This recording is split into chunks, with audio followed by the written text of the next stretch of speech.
All right. Oh, look, people are coming in already. Hey, I got messages about it today. Coming into it, people were expecting for it and looking forward to it. We're doing something right, and we're gaining more subscribers every day, it feels like, and watch hours on. So thank you all. That's the idea. Okay, before we even start, What coming right in? Yeah, I'm dealing with tornado warnings and shit all day here. Oh shit! But if you're familiar with the South at all, you will understand that southern weather could be sunny 1 minute and then next minute you're in the middle of a tornado. Right. If you don't like the weather, just wait 10 minutes. Is that kind of deal? Yeah, and I wanted to stall before our special guest to get here. So. Oh well, it looks like he has arrived. So let me manage space and invite to speak. We do have our special guest now. He came right on time. Look at that. All right, I got the chat up over here.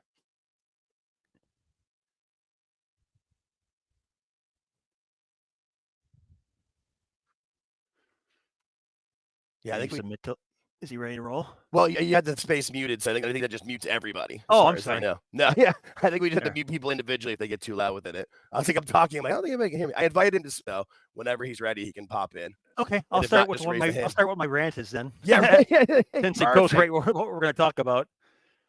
My fear has definitely happened.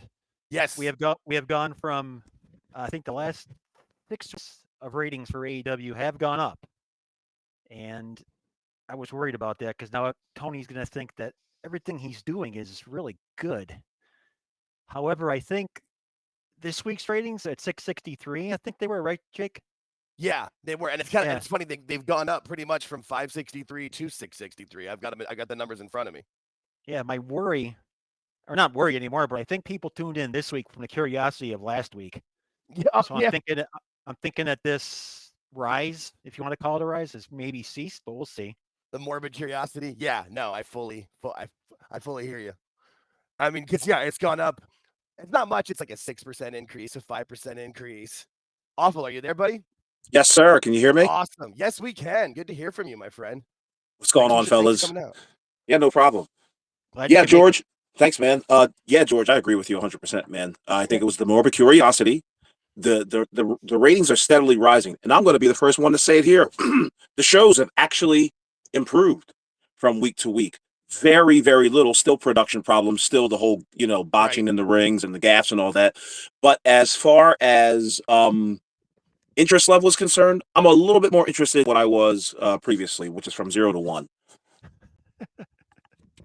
Yeah, there's a little bit more. I mean, they got me with the MJF Hurt Syndicate thing. Hurt Syndicate, yeah. Yeah, that was a good segment. And I like the fact, but see, here's the thing. I don't like the fact that there's like dissension between MVP and Bobby Lashley and Shelton Benjamin. I would love to have seen them all become like one united front, and they somehow like by hook or by crook screw MJF over one way or the other, just to show that they're the top dogs in the company. And he actually, does like a little bit of a babyface turn. But we'll see. Let's see if Tony's writing will get us there. I feel like that's possible. Yeah, that's what I was just gonna say. I'm like, I would love to think that it's a possibility, but it's just I feel like they might have an end game in mind, but it's like, how do we get there? Right. Otherwise, you get more of the Death Riders. Are they going to switch? They have an end game, a plan, but they clearly don't. I wonder if they actually get rid of the belt off Moxley and put it on Swerve again. What is it? A Dynasty? Was that a week from today? Next week. Yeah. Oh man, it's in Philly, so I'm expecting Swerve to win. Yeah. I mean, I don't know what he's got to do with Philly other than the fact that he's black and, there'll be black people there, I guess. But other than that, like, I see no reason why Swerve should win the championship. For the round, remember, this is the lowest rated champion right now versus the previous owner of the lowest rated champion in Swerve Strickland. So it's just like, how are you going to win on this one? You might want to get somebody brand new. Yeah, 2 of shit is still shit. Yeah. I mean, for me, the only viable champion they've had in the last, 2, maybe 3 years was Samoa Joe. Like, that's who should just go in and just murder the Death Riders over, knock them all out, and just be like, no, this is mine now. Come take it. At least he would make it believable. He would make it more believable than what Adam Copeland CPA is doing. So rated CPA. Yeah. Oh man. They got Joe sitting in the OG. Where is he? The OGF section or whatever call themselves. They're calling them The Ops, which is a great name, by the way. I like it. It is. I can't think of it. And it would work well. I mean, and the idea of him and Hook together does make sense and would be fun. And him being like the, master and student situation would work. But we don't want to see Joe in that situation, right? Exactly. We want to.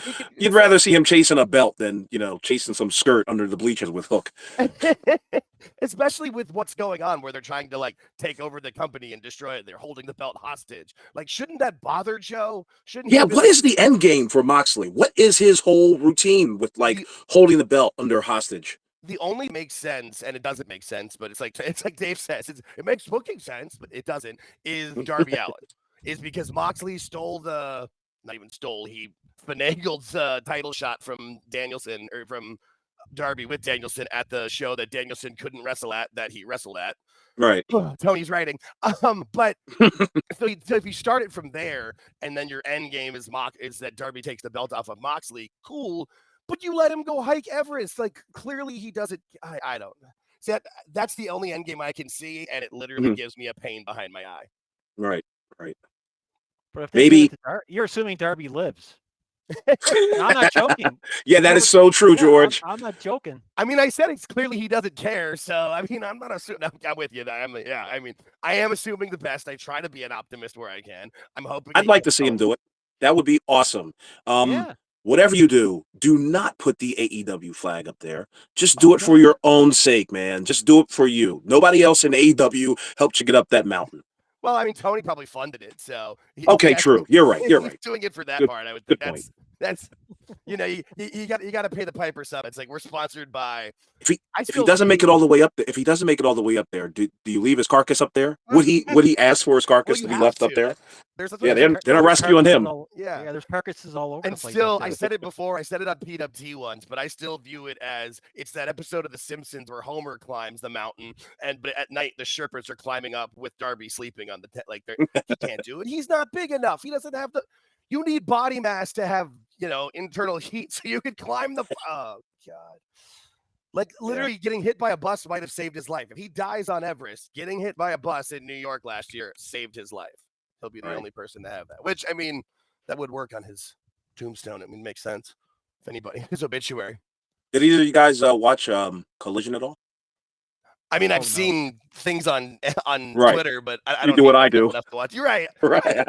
Well, the thing is, usually somebody will usually put funnier music behind it, or you get to laugh because you see the caption and you're like, okay, this will be fun. That sounds familiar. Listening. His ballet tweet made me pop this morning. That's good. Shout out neckbeards. Yeah, always. I was looking at about the most intriguing thing that I saw on Collision was the face-off between Athena and Mercedes Mone. Now, Athena, even walking down the aisle, had the boo-boo job face. And I wonder if they're going to relieve her of that ROH championship because she didn't look too confident coming out there. And in fact, there was actually no reaction with her coming out there. It was like it was just like, hey, there's the pop. And it was just like, oh, it's Athena. You know what I mean? We have somebody we haven't seen on television for several months. Yeah, funny. If you're not a Spark fan, you don't know she exists.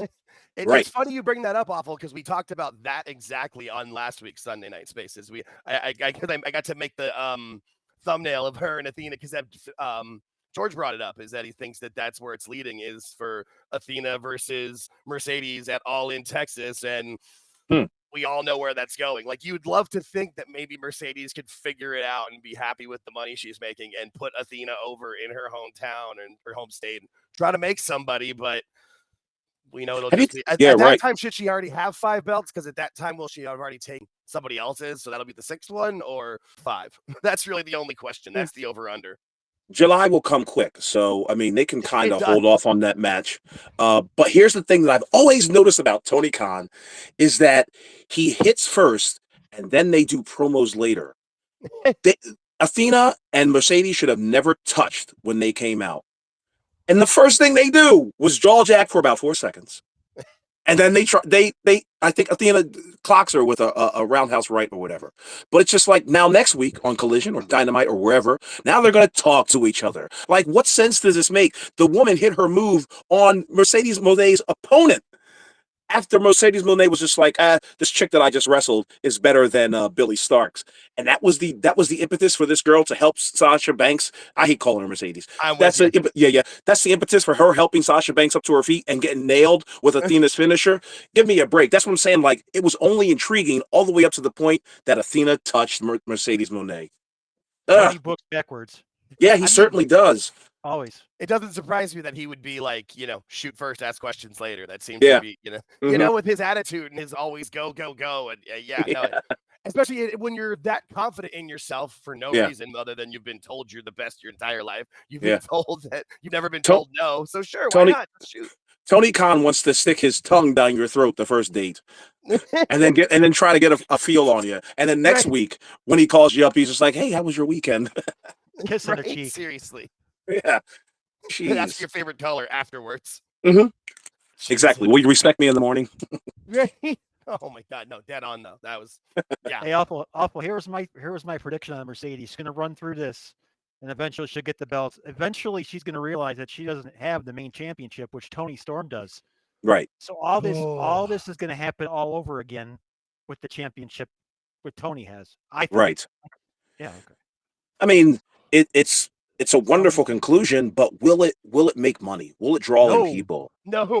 We can fantasy book and talk about like how this match is going to be great and all this, but will it bring in 700,000 people a week, 800,000 people a week? Will those numbers grow? We've seen small, steady growth, just like you said, Jake. Like, what did you say, 6-7% growth over the last week to week? Okay, big deal. Meanwhile, I think NXT scratched 800 like 3 times this year. Or 800,000, excuse me. Yeah. Meanwhile, goddamn Dynamite doesn't really do too much. Now, great, their storylines, I guess, are starting to become, that's what I wanted to say. Their stories are starting to become episodic. So that's where people, and of course, like what George said, the curious factor. Are they going to have John Moxley drop on a cinder block this week? That kind of morbid curiosity. But as far as like sticking around for 2 hours, that show, hell to the fuck no. No. And I mean, even with the spike, when they tried to put it on in that spot where it was like in between the college basketball games, because that's what I want to watch in between March Madness games, is someone getting stabbed in the spine. Remember they tried this a couple years ago. Remember they had the Young Bucks and like Kenny Omega had like a basketball themed match where they used the basketball as a weapon. Yeah. And so that didn't work. And to be honest, guys, I wouldn't know because I'm obviously nobody knows. I'm not a goddamn professional. I've never written wrestling. But how would you? That's our right? motto. How would you book a show right after a March Madness? Let's get real. Like, that's tough to do. I don't expect Tony to do it. So it's like, when you see the 700,000 people dropping off within a half hour of the show, it's real tough to overcome that kind of cliff. At least they got smart and moved the Saturday collision to a Thursday before WrestleMania. Oh, I saw that. Yeah. They try to put it over for whatever reasons they want to, but at least that's smart. That's a smart move. I'll make fun of it, but it's still a smart move. I feel like somebody who was even at WBD, or at least somebody in Tony Zero was like, "Hey, we got to do this one live." But it'll be exciting. Right. We'll put it over that we're doing it live, and it's the one that the spring breakthrough or whatever. But nobody cares. Which I find something amazing is AEW has managed to ruin the whole concept of an overrun. Oh God, yeah. It's amazing. I've never seen it before. You put on a trashy main event, this is what you're going to get. Yeah. And these main eventers, these guys who are veterans, they're very smart. They're like, put me on first or put me on the 9 o'clock hour. Do not put me on at 9:45. Okay. Because they know that's where the least amount of people are watching. Yeah. Seriously. Yeah. And because they know no one can keep the audience, can't. And I feel like the idea with in between the March Madness games is people were going to look at the picture and see, Edge and Dean Ambrose. But right. I mean, does anybody? Clearly, Ambrose is the third of Shield members, and Edge's comeback was peaked with the comeback. I hate to say it, but it's true. Like, you're not. He had that moment in the Rumble. It was awesome. It'll give you goosebumps and jerk a tear. But what else was he gonna do after that? You see what he's doing right now, Jake. Yeah. The man suplexed Moxley on a British toothbrush, and the very next week he's having little snippy arguments with FTR in like the hallway of some arena. It makes no sense. No, And then what was he doing before? Oh, right. Jumping off of a cage and breaking his tibula and fibula. Exactly. I have a So- question. Sure. Yes. Oh, go ahead, whoever. Go ahead. First of all, awful. Nice to finally meet you. Anthony J here. Oh, thanks, man. Nice. Pleasure to What's meet up, you. Anthony? So, how are we supposed to book an Edge and Christian team over there when you can't even use the name Edge? Cope and Cage? Yeah, maybe, but let's face it. We see them together. You're going to start chanting Edge and Christian, Edge and Christian. I don't know how you book that. You can book it. It's going to take about 6 months for it to be done correctly and for it to be fully realized, and so that every little bow is tied to each, particular week. But Tony's motto is to rush things, and I think he's going to. Yeah, I think that he's going to have Cope and Christian face FTR. Is that the feeling you guys are getting at all? Yeah. Now that For you said all it, in. 100%. I didn't Yeah. think of it before, but yeah, that would make the most sense. Do they have a Canada tour or like a show in Toronto or anything coming up? Because if they do, we can kind of figure out that it's going to lead up into that, I would think. Not in But the do they? near future. That's the thing. That's the thing, Jake, George. Do they? Does Edge and Christian draw in Toronto or Quebec or Oh, it's not that about bears the with no- draw. It's that Tony can give them a moment for them. Like, because Dude, that's draw. Yeah, we're 6 yeah. years into this thing. Tony's got to stop with that philosophy. He's got to make a buck or two. Well, He's gotta here make to a buck or friends. two. He's not here to make money. That's why Punk had to leave. I mean, a retirement angle could probably work. He seems to be able to write those really well, but a retirement That's stuff because they write isn't really that themselves. difficult. You know the ending of the story. What he doing before? Oh, right. Jumping off of a cage and breaking his tibula and fibula. Exactly.